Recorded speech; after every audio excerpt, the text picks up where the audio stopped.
welcome. If you are watching and listening now, it means you have chosen to give yourself a pause, a moment entirely your own, away from the noise of the day. This is Opulent Dreams, a place where time slows down, where stories flow gently, and where sleep arrives without being called. Tonight, I have the privilege of guiding you slowly towards rest. There is nothing you need to do. Simply listen and let go.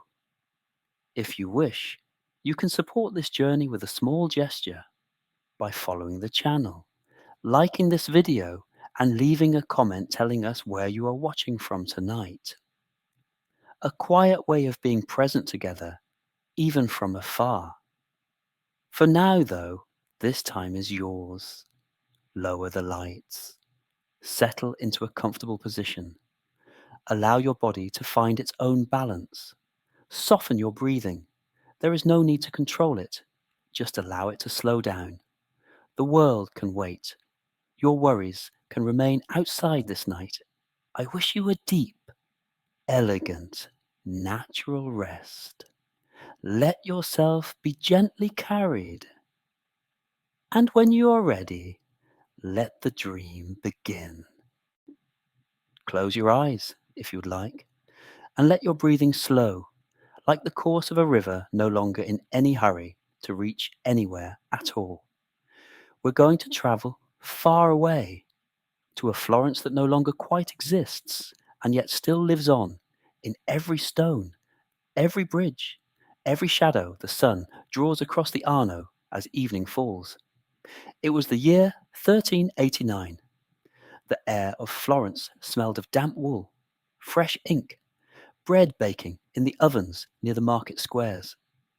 And in a house of grey stone, not far from the church of San Lorenzo, a boy was born, and they named him Cosimo. No one, that night, could have imagined what that name would come to mean.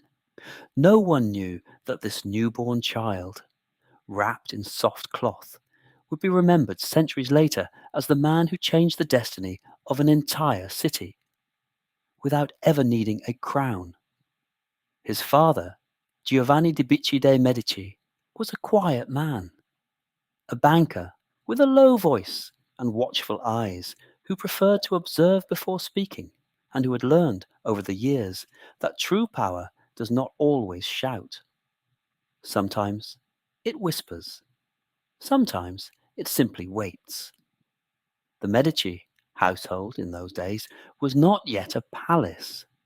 It was a solid dwelling, without ostentation, with cool terracotta floors and narrow windows that let the light in, gently filtered, as if Florence herself wished to shield her secrets from too bright a sun.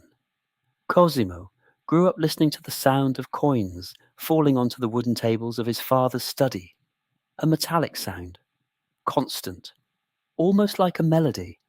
That sound became, without his knowing it yet, the soundtrack of his entire childhood. In the mornings, as the city slowly woke, Cosimo walked beside his father toward the Ponte Vecchio. The bridge, even then, was full of small shops, butchers hanging their goods beneath canvas awnings, cloth merchants calling out prices in tired voices. And beneath all of it, the Arno kept flowing, slow dark green, indifferent to the human bustle stirring above its waters. Listen to the river, Cosimo, his father would say sometimes, in that gentle voice that seemed to carry all the patience in the world. The river never hurries, and yet it always arrives where it needs to go. The boy did not fully understand those words, but he kept them, somewhere quiet in his memory, the way one keeps seeds that will only sprout much later. Florence, in those years, was a city of contrasts.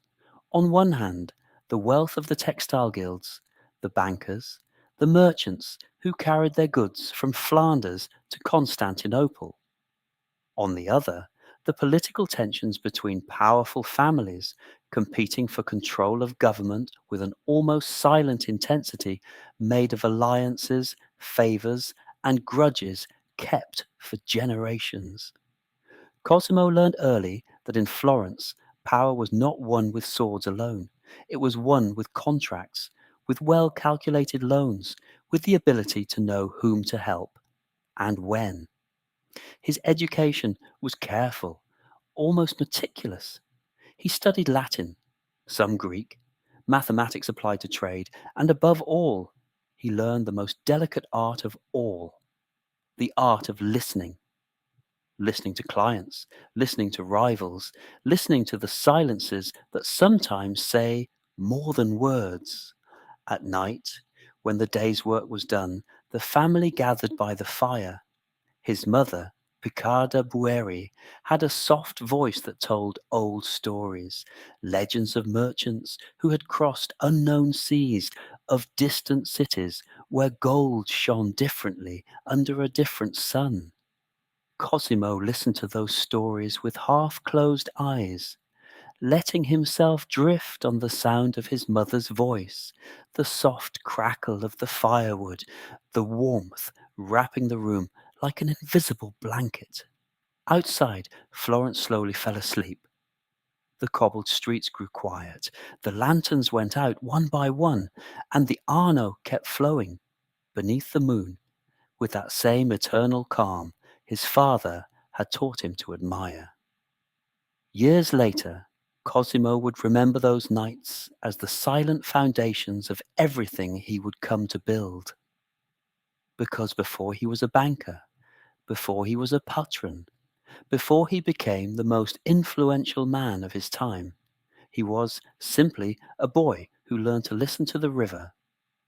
And so, as the city sank into the quiet darkness of the Florentine night, the story of Cosimo de Medici began to weave itself.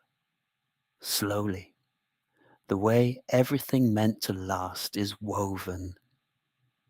Rest now, if you need to. The next chapter awaits whenever you're ready. Close your eyes again, slowly. Let your shoulders sink a little deeper into the pillow. Let your jaw soften. Let every muscle in your body remember, little by little, what it means to truly rest.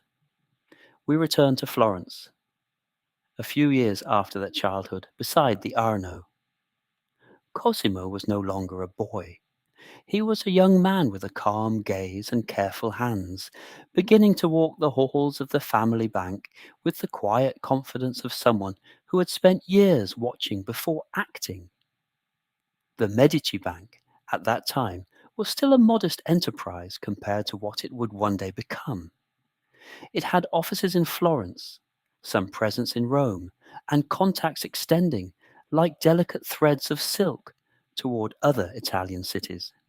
Giovanni de Medici, his father, ran everything according to a very simple philosophy, which he repeated often in a low voice, almost like a prayer. Money, Cosimo, is not chased. It is cultivated, like a garden, with patience, with care, and without greed. That sentence lodged itself in young Cosimo like a stone smoothed by water, soft and enduring, and he carried it with him for the rest of his life. The early years of apprenticeship were slow, almost ceremonial. Cosimo spent long hours copying account ledgers, learning the silent language of numbers, understanding how a well-placed loan could become, over time, a political alliance stronger than any army. He was taught the value of secrecy. In the world of Florentine finance, discretion was an almost sacred virtue. The bank's ledgers were kept with extreme care, written in tight, orderly handwriting, full of abbreviations that only initiates could fully understand. Cosimo also learned the art of travel. His father sent him, while still young, to oversee some of the bank's branches, and so, little by little, his eyes opened to a world far wider than the narrow streets of Florence. He travelled to Rome, where the air carried a different weight, heavy with ancient history and incense.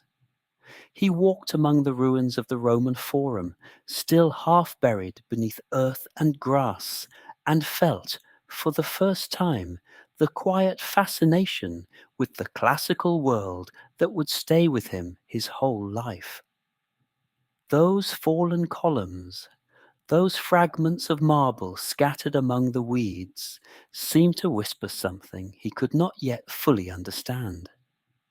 He also travelled north, to the cities of the Flemish trade, where the air was colder and damper, and where he learned how the great commercial routes worked, linking the Mediterranean to northern Europe.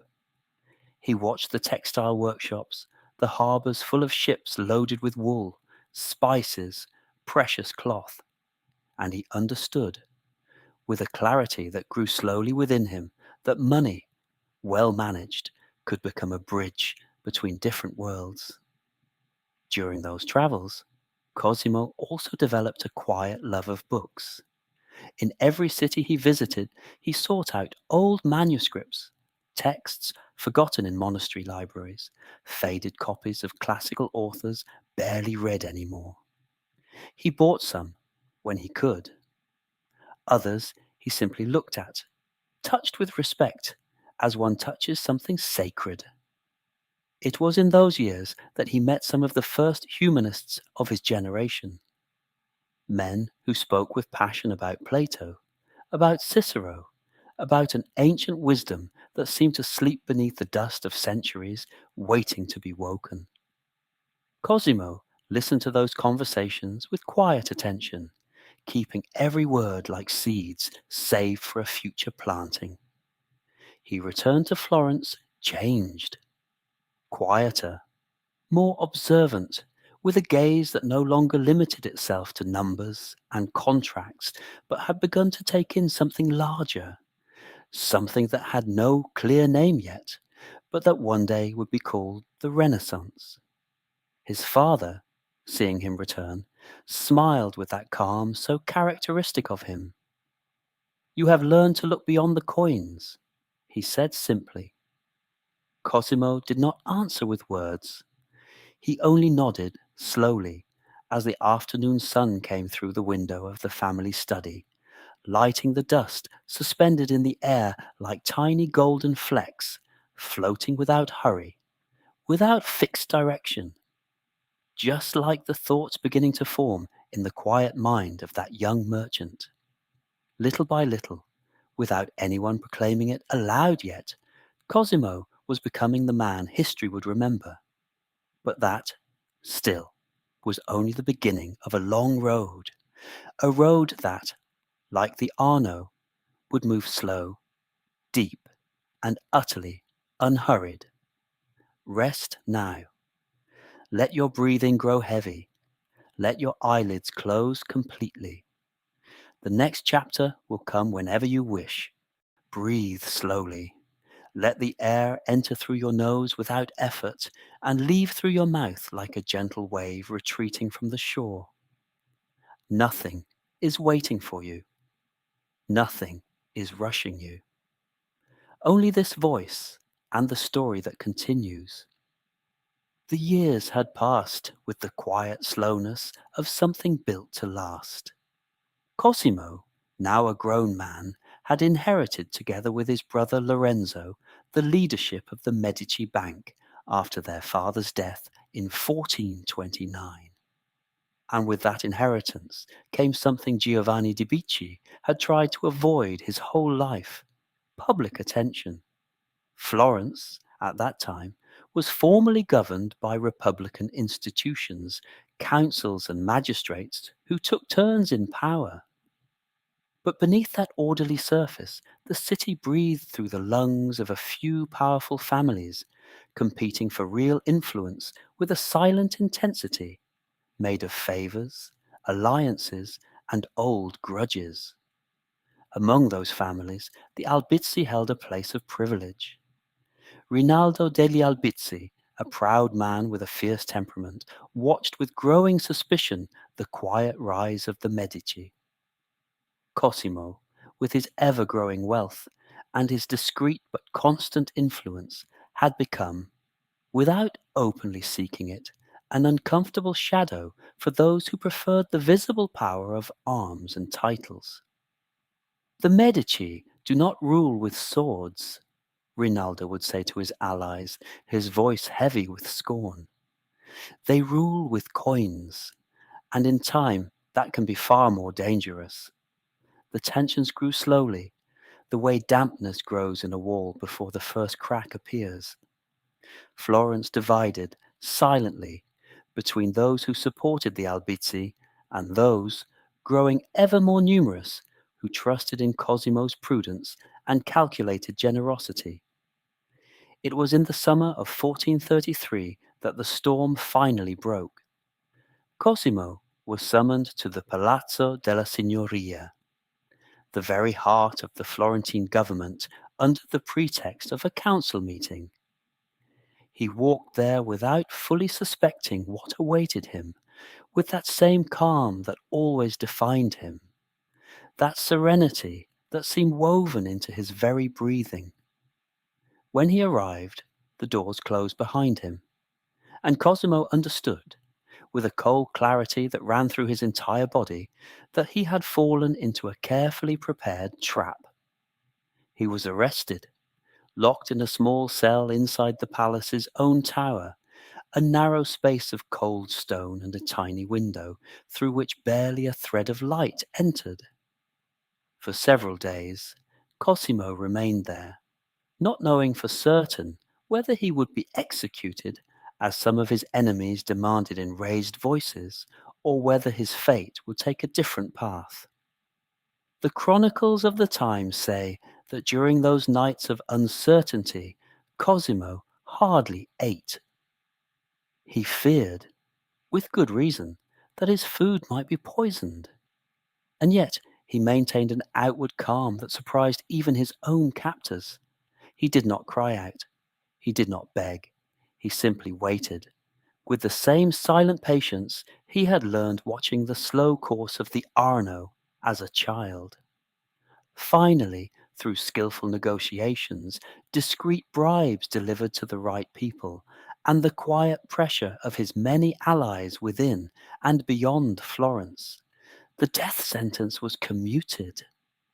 Cosimo would be exiled, sent away from the city he loved for a period of 10 years.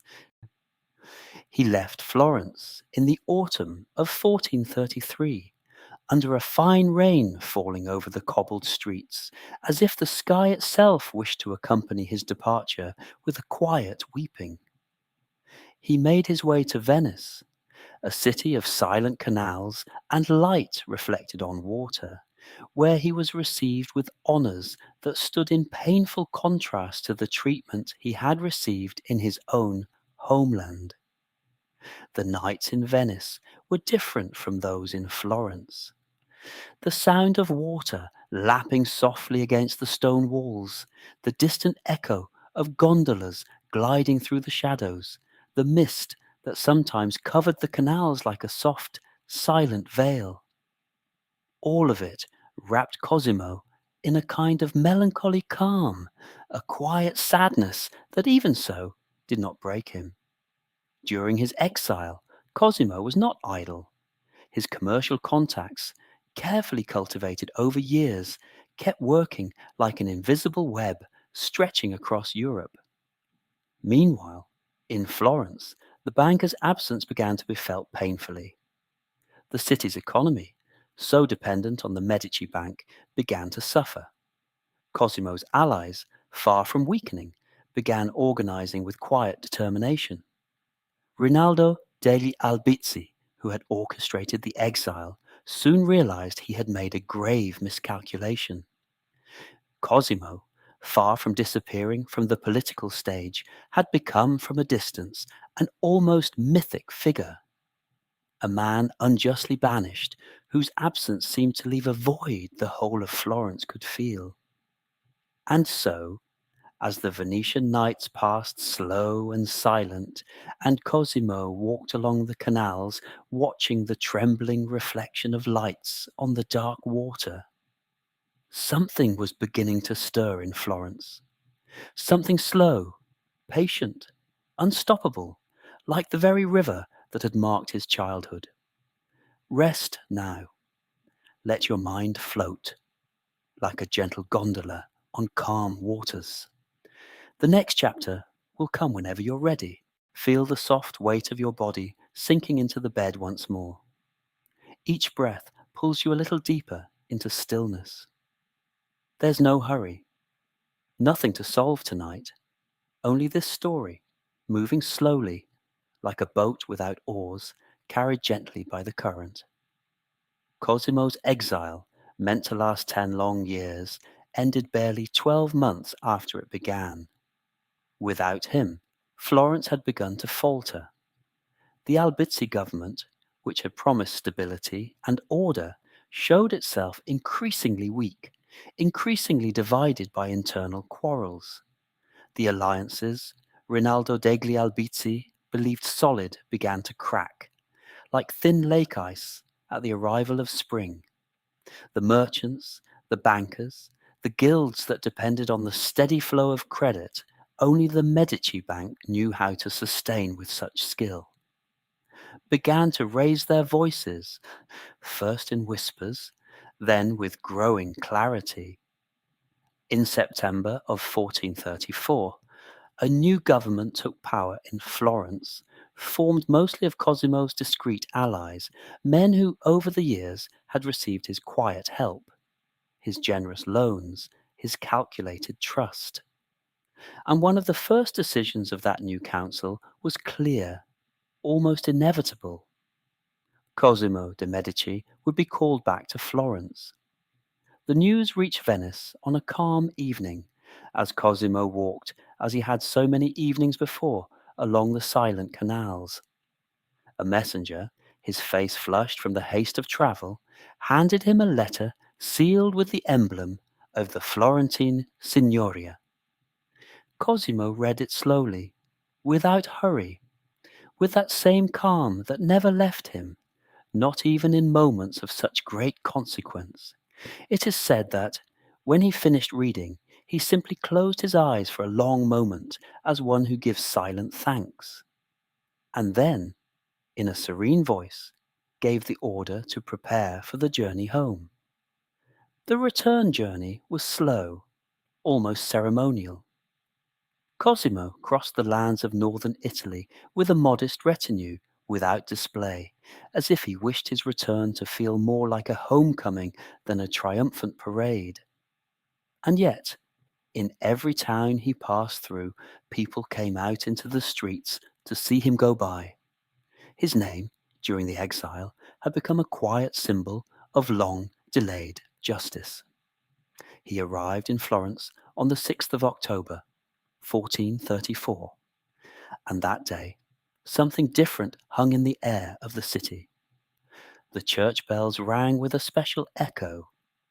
The streets, usually filled with the ordinary bustle of commerce, filled instead with people wanting to see, with their own eyes, the return of the man unjustly exiled a year before. Cosimo entered the city without grand gestures. There were no military parades, no fiery speeches from some balcony. He walked, rather, with his usual serenity, greeting with brief nods those he recognized in the crowd, letting silence, more than words, speak of his return. Rinaldo degli Albizzi and his principal allies were, in turn, sentenced to exile. The wheel of fortune, so present in the thinking of the age, had completed its full turn. But Cosimo, true to his prudent nature, avoided any gesture of public vengeance. There were no mass executions, no bloody reprisals. He preferred instead a quiet, calculated purge, removing from positions of power those he considered dangerous, but without staining his return with unnecessary violence. True power, he confided one night to one of his closest advisers, as the fire crackled softly in the hearth of his study, does not need to shout its strength. It only needs, with patience, to occupy the space that belongs to it. And so, without ever holding an official title, without ever wearing a crown, without ever formally occupying the office of sole ruler, Cosimo de Medici became, from that autumn of 1434 onward, the most powerful man in Florence. His influence worked through invisible channels. He placed trusted men in key positions of government. He granted strategic loans to those who needed his help, weaving a web of quiet loyalties that spread across the city like roots beneath the earth, invisible but firm. Florence, under this new reality, began to experience a stability it had not known in decades. Trade flourished once more. The workshops of craftsmen filled again with activity. And in the streets, little by little, an idea began to spread, one that would repeat across generations. That Florence, without a king and without a crown, nonetheless had a quiet ruler, wise and patient, whose true throne was the trust of his people. That night, as the city slept peacefully beneath a starry sky, Cosimo walked once more to the Ponte Vecchio, just as he had done as a boy beside his father. He paused a moment, watching the dark waters of the Arno slip slowly beneath his feet. The river, as always, was in no hurry, and Cosimo, having now known both exile and return, understood more clearly than ever that old lesson from his childhood. The truly important things never need to rush to reach where they are going. Let your body sink a little deeper into the mattress. Let every word you hear now fall like a warm drop of water, slowly, unhurried, onto the calm surface of your mind. With Florence under his quiet influence, Cosimo could, at last, devote all his energy to what he did best, growing the financial empire his father had begun decades before. The Medici Bank, under Cosimo's direction, grew into one of the most powerful financial institutions in all of Europe. It was not simply a Florentine bank. It was a complex network of branches stretching, like delicate invisible threads, from London to Constantinople, passing through Bruges, Geneva, Avignon, Naples, and above all, Rome. Rome. That ancient city, heavy with history and spiritual power, would become the most precious jewel in the entire Medici financial web. Since his father's time, the bank had maintained a close relationship with the Apostolic Chamber, the institution responsible for managing the finances of the papacy.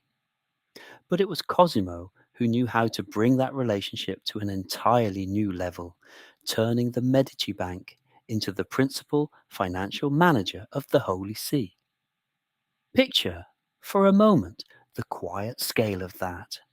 The tithes arriving from across Christendom, the rents from countless ecclesiastical properties, the payments for indulgences, the revenues from episcopal appointments.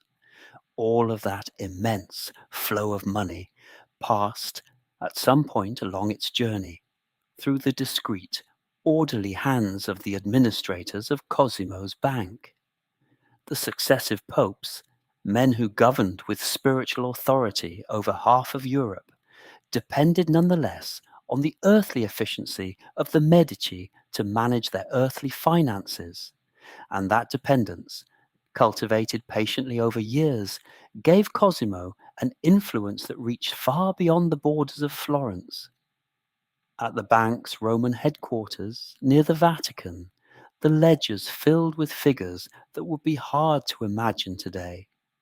Cosimo had developed, together with his closest collaborators, accounting systems that were innovative for their time.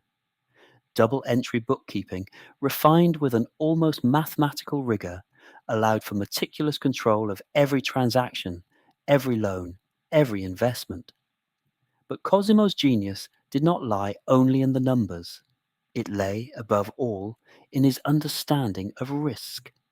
He knew when to lend money to an ambitious king who needed to finance a war. He knew when to decline, with diplomatic courtesy, involvement in ventures too dangerous. And he knew, above all, when to turn a financial loan into a lasting political bond. Money lent wisely, he used to tell the young clerks he trained personally in the Florence offices, does not only return with interest, it also returns transformed into loyalty. Under his direction, the bank carefully avoided one of the great dangers of the age, usury. The Church openly condemned the charging of explicit interest on loans, considering it a grave sin. Cosimo, with his characteristic cunning, developed sophisticated financial mechanisms, exchange contracts, operations tied to the rates between different currencies, which allowed substantial profits without openly breaking ecclesiastical law. This delicate balance between religious morality and financial ambition made the Medici Bank a model of sophistication that its competitors could barely match.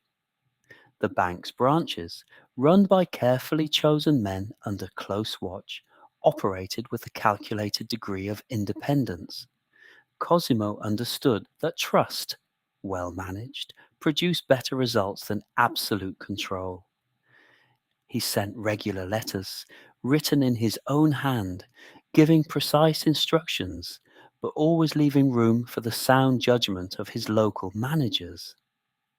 Thanks to this decentralized yet carefully supervised structure, the bank managed to survive political crises, wars, changes of government, and economic fluctuations that ruined many other trading houses of the time. By the middle of the 15th century, Cosimo de Medici's personal fortune was, simply, beyond comparison. It was said that his wealth far exceeded that of most European kings of his time. And yet, Cosimo maintained a personal life of surprising austerity. He did not dress with excessive show. He did not host extravagant banquets to display his riches. Wealth that is put on display, he sometimes remarked with a quiet half smile, invites envy. Wealth invested with wisdom builds quiet empires. And so, as the bank's coffers filled with gold from across Europe, Cosimo began to imagine something greater than the simple accumulation of riches. He began to dream of transforming that immense fortune into something that would outlast time itself, into stone, into art, into wisdom, into eternal beauty. That quiet transformation of gold into culture, of money into immortality, would become the most beautiful chapter of his entire story. Rest now. Let the figures and numbers dissolve slowly in your mind. Let your eyelids grow a little heavier. Every word that follows is meant to accompany you, slowly, toward a deep and peaceful sleep. You don't need to follow every detail. Just let the voice wrap around you like a warm blanket on a winter night. Florence, by the middle of the 15th century, was beginning to transform. And though many attributed that quiet change to the talent of the artists working in its streets and workshops, few fully understood the discreet but decisive role Cosimo de' Medici played behind each of those extraordinary works. Cosimo was not, in the strict sense, an artist. He did not carve stone, did not mix pigments, did not design impossible domes, but he possessed something just as valuable: the ability to recognize true talent, and the patient generosity to give it the resources it needed to flourish. One of the first great bonds he formed was with Filippo Brunelleschi, that stubborn, brilliant architect who had spent years obsessed with solving a problem that seemed impossible. how to build the dome of the Cathedral of Santa Maria del Fiore without the internal scaffolding no one knew how to support. Brunelleschi had studied, during long silent journeys to Rome, the ruins of the Pantheon, trying to understand the architectural secrets of the ancient Romans. He returned to Florence with revolutionary ideas, but also with a reputation as a difficult, proud man, unwilling to share his methods with anyone. Cosimo, however, saw past the architect's difficult temperament. He saw instead the extraordinary vision hidden behind that stubbornness, and he decided to support him, not only with money, but also with his political influence, helping to convince the city's authorities to trust Brunelleschi's daring project. The dome, which today crowns Florence's unmistakable skyline, was finally built using revolutionary techniques, a double-shell structure, herringbone brick patterns that supported themselves during construction, without any need for internal scaffolding. An engineering feat that would astonish even architects of centuries to come.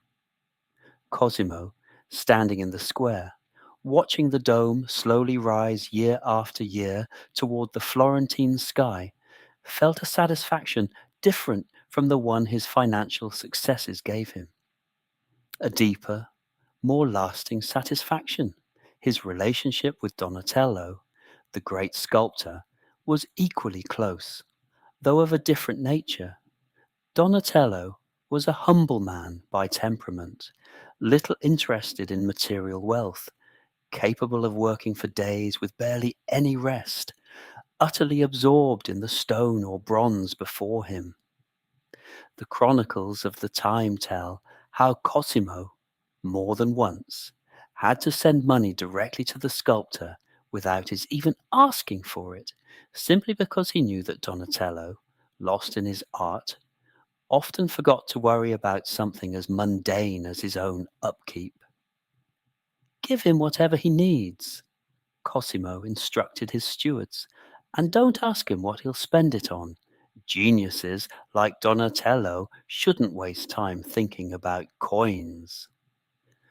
Thanks to this constant support, Donatello was able to create some of the most innovative works of his time, sculptures that broke away from the rigid rules of medieval art, human figures of an expressiveness and realism Florence had never seen before. Cosimo understood. With an intuition many of his contemporaries did not share, that art was not simply a decorative ornament for wealthy cities, it was rather a form of immortality. Financial empires, however great, would eventually fade away. But a perfect dome, a bronze sculpture charged with human emotion, could endure for centuries, speaking silently to generations not yet born. In the afternoons, once the day's banking work was done, Cosimo would take time to walk personally through the workshops of the artists he sponsored. He liked to watch, in silence, the creative process. He would sit in some quiet corner, without interrupting, while Donatello struck the chisel gently against the marble, or while some young apprentice mixed pigments following ancient formulas passed down from master to student. Those workshops smelled of stone dust, linseed oil, freshly cut wood. A particular scent that Cosimo came to associate, over the years, with a sense of inner peace he rarely found in the halls of the bank, among contracts and ledgers. Numbers give me power, he once confessed to a close friend, watching the sunset from the window of his study. But art gives me something else. It gives me the feeling of touching, if only for a moment, something close to eternity. And so, as Florence grew in beauty thanks to Cosimo's quiet generosity, the city itself began to transform into something greater than a mere commercial power. It began to become the beating heart of a cultural rebirth that would soon spread across all of Europe. Rest now. Let the shapes and colours blur gently in your mind, like stone slowly becoming art beneath patient hands. Now, let your breathing become almost imperceptible. Let every word that follows reach you like a distant echo, soft, blurred by distance and by the sleep already settling into your body. There was, in the life of Cosimo de Medici, a passion that surpassed even his love of art and architecture. A quieter passion, more intimate, almost secret. The tireless search for the ancient texts that time had nearly erased forever. For generations, much of the wisdom of the classical world, the dialogues of Plato, the Greek philosophical treatises, the works of nearly forgotten Roman authors had lain sleeping in the darkest corners of monastic libraries, copied again and again by the tired hands of monks who often did not even fully understand what they were transcribing. Cosimo, since his earliest travels as a young man, had felt a deep fascination with that lost world. And now, with the nearly limitless resources the Medici Bank placed at his disposal, he decided to turn that personal fascination into a mission for life. He financed entire expeditions, carefully chosen men who traveled to remote monasteries across Europe and even beyond the Mediterranean, searching for forgotten manuscripts. Those explorers of knowledge comb through dusty libraries in Switzerland, in Germany, in the farthest corners of the Balkans, negotiating with wary abbots, copying page by page texts that had gone unread for centuries. One of the most significant moments in that tireless search came with the looming fall of Constantinople. As the Byzantine Empire weakened slowly, threatened by the advancing Ottomans, many Greek scholars, fearing the final destruction of their cultural heritage, began fleeing westward, carrying with them precious manuscripts, ancient copies of texts barely known in Western Europe. Cosimo, with a vision few of his contemporaries shared, understood the historical weight of that moment. He welcomed several of these Byzantine scholars to Florence, among them the learned Basilios Bessarion, offering them protection, resources, and above all, the quiet respect they deserved as guardians of 1,000-year-old knowledge. It was in that very context that Cosimo met a young scholar named Marsilio Ficino, son of the Medici family's personal physician. Cosimo, noticing in this young man an exceptional intelligence and sensitivity, made a decision that would forever change the history of Western thought. He assigned him a monumental task to translate into Latin the complete works of Plato, something that had never before been done in full in Western Europe. "I want Plato to speak again," Cosimo told him one quiet afternoon as the two walked slowly through the silent gardens of one of the family villas. "I want his words to resound once more after so many centuries of silence." To make that immense task possible, Cosimo did something even bolder. He gave Ficino a small villa in Careggi in the quiet hills surrounding Florence, along with manuscripts, financial resources, and above all, the freedom needed to devote himself entirely to that colossal work. That villa, surrounded by silent olive trees and cypresses, would in time become the cradle of what history would remember as the Florentine Platonic Academy, a place where philosophers, poets, artists, and thinkers gathered to discuss, beneath the cool shade of the trees, the ancient ideas Ficino was uncovering, little by little, from the original Greek texts. Cosimo, though always occupied with the affairs of the bank and of government, found time to visit that villa often. He liked to sit in silence, listening to the philosophical conversations unfolding among the cypresses, feeling that he took part, even if only as a quiet observer, in something truly extraordinary. "I don't need to understand every word of Plato," he once confessed to Ficino, with a serene smile. "It's enough for me to know that, because of this place, his words will never be lost again."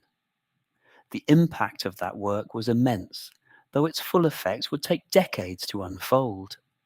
Ficino's translation, completed years after Cosimo's death, would become one of the foundational pillars of Renaissance humanism, influencing entire generations of thinkers, artists, and theologians across Europe. Cosimo, without fully knowing it, had planted a seed that would flourish long beyond his own life. A seed that would forever transform the way Europe understood knowledge, beauty, and the human condition itself. And so, as the afternoons in Careggi passed quietly amid philosophical conversation and the soft murmur of wind through the olive trees, Cosimo began to understand that his most lasting legacy would not be the gold gathered in the bank's coffers, but the ideas that, thanks to his quiet generosity, breathed again after centuries of forgetting. Rest now. Let Plato's ancient words dissolve gently in your mind, like the distant echo of a wise voice whispering from the past. Let your body grow heavy, almost still, like an ancient stone that has rested in the same place for centuries, calm, secure, protected by the slow passage of time. While Plato's ideas were quietly reborn in the gardens of Careggi, Cosimo also turned his attention to another kind of construction, a construction of stone, solid and lasting, one whose very architecture would reflect the values he held so dear: measure, harmony, and a discreet elegance that never slid into excess. The most ambitious project of this period was, without doubt, the building of a new family palace. Cosimo, true to his cautious nature, initially rejected a design presented by Brunelleschi, the same brilliant architect behind the dome of Santa Maria del Fiore. That first project, the chronicles say, was too grand, too showy for Cosimo's discreet taste. A palace that shouts its wealth, he is said to have remarked upon seeing the first sketches, draws the envy of one's neighbors, and envy, in time, becomes enmity. Instead, he commissioned the project to Michelozzo di Bartolomeo, an architect of notable talent, but a far more measured temperament, capable of translating Cosimo's quiet philosophy into stone.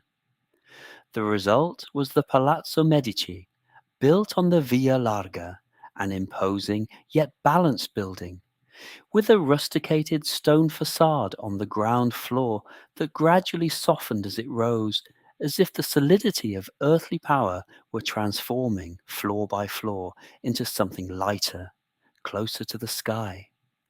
Inside that palace, however, a surprise awaited.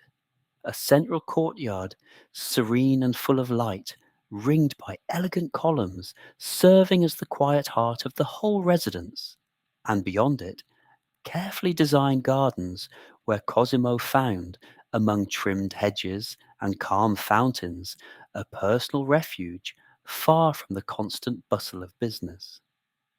But the family palace was only part of Cosimo's architectural vision.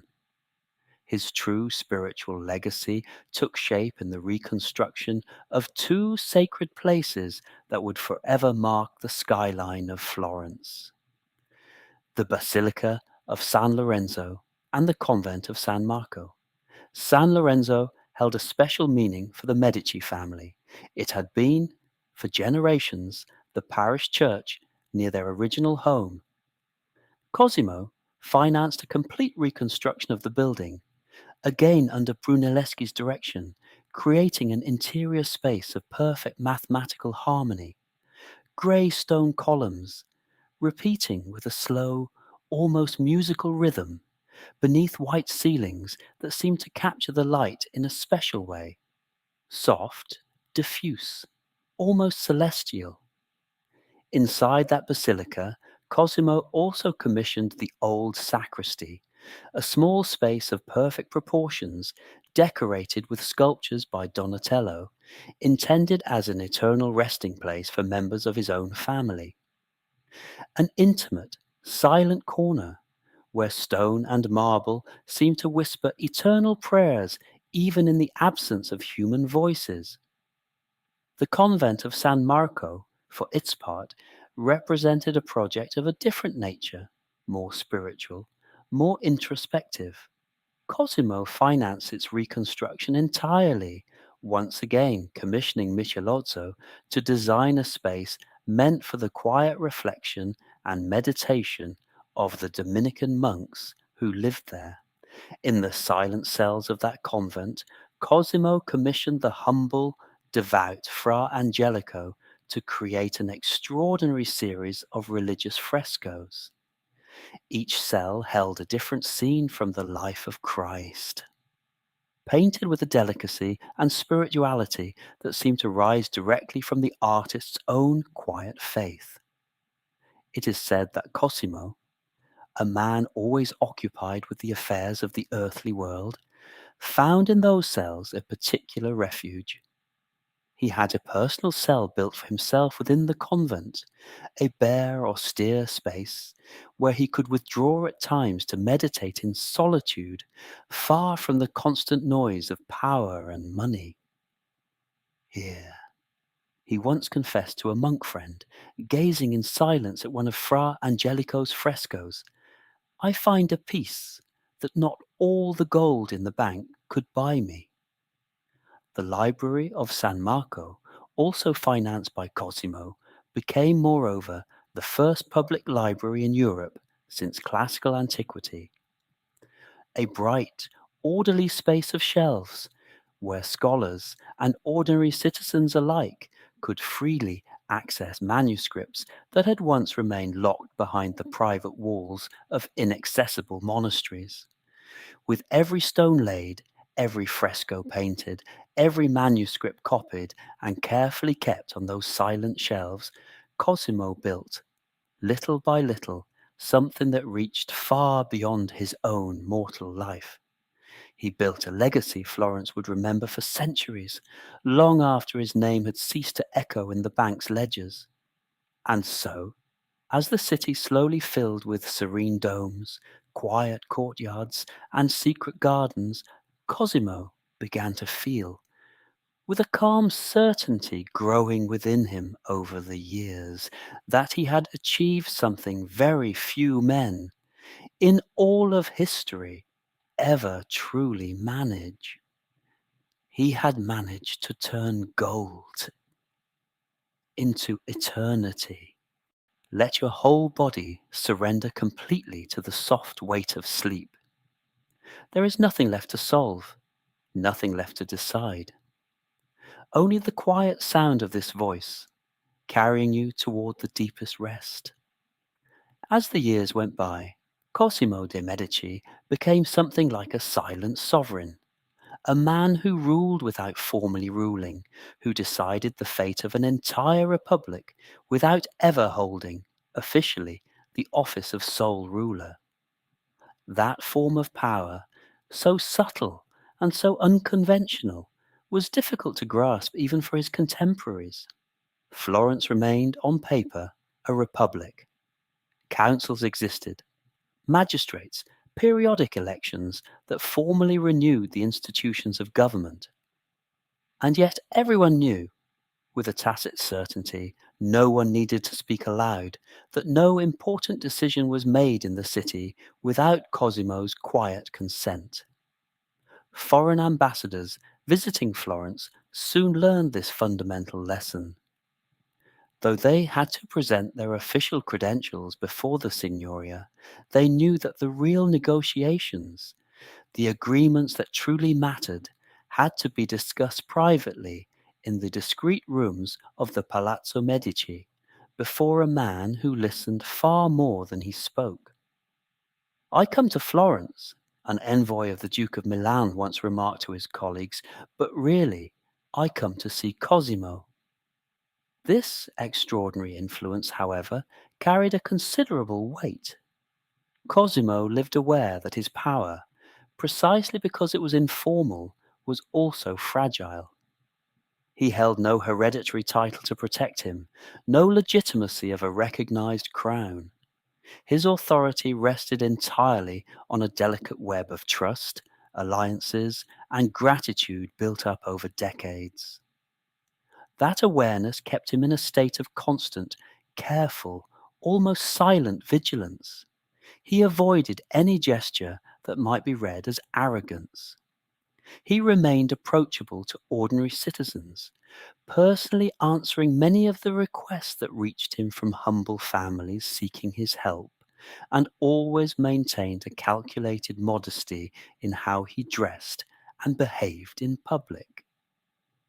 "A man who looks like a king," he would often tell his sons and closest collaborators, "soon finds subjects ready to overthrow him.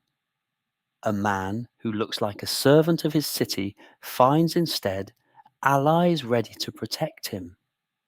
Yet as the years passed, even that extreme prudence could not stop his figure from taking on an almost legendary scale. All of Florence recognized, if only tacitly, the magnitude of his contribution to the city's prosperity and prestige. It was in the year 1464, shortly before his death, that the Signoria of Florence decided to grant him an extraordinary title, a recognition no other citizen had ever received in the history of the Republic. Pater, Patriae, Father of the Fatherland. That title, later inscribed on his tomb inside the Basilica of San Lorenzo, perfectly summed up the singular nature of his power. He had never been a king. He had never been a duke. He had never worn a visible crown. And yet, all of Florence recognized him as the silent father of its own greatness. In his final years, Cosimo began to feel, with ever-growing clarity, the invisible weight of that extraordinary responsibility. His nights grew long, filled with thoughts about the future of his city, about the fragility of the political balance he had worked so hard to build, about the uncertain fate awaiting his descendants, who would be tasked with carrying on a legacy so difficult to sustain. True power, he confided one quiet afternoon to his son Piero, as the two watched the sunset together from a window of the Palazzo Medici, is not a crown inherited without effort. It is a responsibility renewed every day with patience and prudence. Piero, a man of fragile health and a temperament quite different from his father's, listened to those words with a mixture of respect and quiet worry, aware of the enormous weight that would soon fall upon his own shoulders. And so, as Florence continued to flourish beneath Cosimo's discreet, protective shadow, the very man who had built that silent empire began to feel, with a serenity that never left him, the quiet approach of the end of his own road. Rest now. Let the weight of the invisible crown dissolve gently into the quiet darkness of the night. The final chapter awaits whenever you wish. And so we arrive, at last, at the final chapter of this story. Let your breathing become almost a whisper. Let every word that follows carry you closer, little by little, to the deepest and most restful sleep. There is nothing more you need to follow closely. Just let yourself drift. In the final months of his life, Cosimo de Medici withdrew more and more often to the villa at Careggi, that quiet retreat in the gentle hills surrounding Florence, the same place where, years before, he had allowed Marsilio Ficino to breathe new life into Plato's ancient words. There, far from the constant bustle of the Palazzo Medici, far from the ledgers and the endless negotiations with ambassadors and princes, Cosimo finally found the rest his body, growing weaker by the day, had begun to demand with quiet insistence. The villa at Careggi, surrounded by centuries-old olive trees and tall cypresses swaying gently in the evening breeze, had become an almost sacred place for him. Its rooms, simple but full of light, received the golden light of the Florentine sunset in a special way, as if the sun itself wished to gently accompany the final months of that extraordinary man. Marsilio Ficino, by then a recognized scholar thanks to Cosimo's constant support, visited the villa often during those final days. He would sit beside the old banker's bed, and together, in low voices, they returned to the philosophical conversations they had so enjoyed over the years, speaking of Plato, of the soul, of the eternal nature of knowledge. "Tell me, Marsilio," Cosimo asked one quiet afternoon, as the soft light of sunset came through his bedroom window, "do you truly believe the soul survives the body?"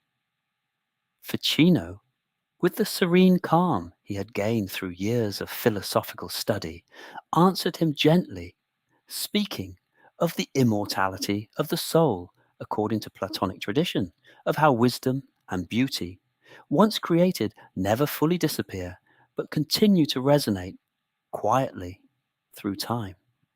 Cosimo listened to those words with half-closed eyes, finding in them a deep, serene, almost familiar comfort. After all, he himself had spent much of his life demonstrating, without fully knowing it, that same philosophical truth, that ideas, art, beauty, built with patience and love, outlast the brief span of a single human life. During those final days, Cosimo also spent time speaking with his son Piero, calmly passing on his last thoughts on the quiet governance of Florence, on the importance of prudence, on the delicate balance between generosity and firmness that had sustained the city's stability for so many years. "Tend to Florence as one tends a garden," he told him, his voice weak but serene, "with patience, without hurry, never seeking to impose yourself through force, but guiding instead through the quiet example of your own actions." On the 1st of August, 1464, as the soft light of the Florentine sunset spilled once more over the quiet hills of Careggi, Cosimo de Medici closed his eyes for the last time. It is said that his death was as serene as his quiet way of holding power had been throughout his life. Without drama, without turmoil, like someone simply letting go. At last, carried by the slow, eternal current of the river he had admired since childhood. News of his death spread through Florence with a deep, quiet sorrow, shared alike by bankers, artists, humble merchants, and great scholars. The whole city felt, in some way, that it had lost not only a quiet ruler, but a kind of discreet father who had watched over it for more than 3 decades. He was buried, as he himself had asked, in the Basilica of San Lorenzo, the very temple he had helped rebuild with such love and dedication. His tomb, simple and without excessive display, reflects to the very end that quiet philosophy which guided his whole life. True greatness does not need to shout its presence. It only needs, with patience, to endure through time. Over the years, the title Florence had granted him shortly before his death, Pater Patriae, Father of the Fatherland, became the perfect summary of his legacy. Because Cosimo de Medici, without a crown, without an army, without any royal title at all, had managed to build something far more lasting than any military empire. He had built the quiet foundations of the Renaissance itself. Thanks to his patient vision, Florence became the beating heart of a cultural revolution that would forever change the history of Europe. His descendants, among them his grandson Lorenzo, later known as the Magnificent, would carry that extraordinary work forward, raising the Medici name to even greater heights of artistic and cultural splendor. But all of that bright future still to come, had its quiet roots in a boy who, many years before, had learned to listen to the slow, patient sound of the Arno River beside his father.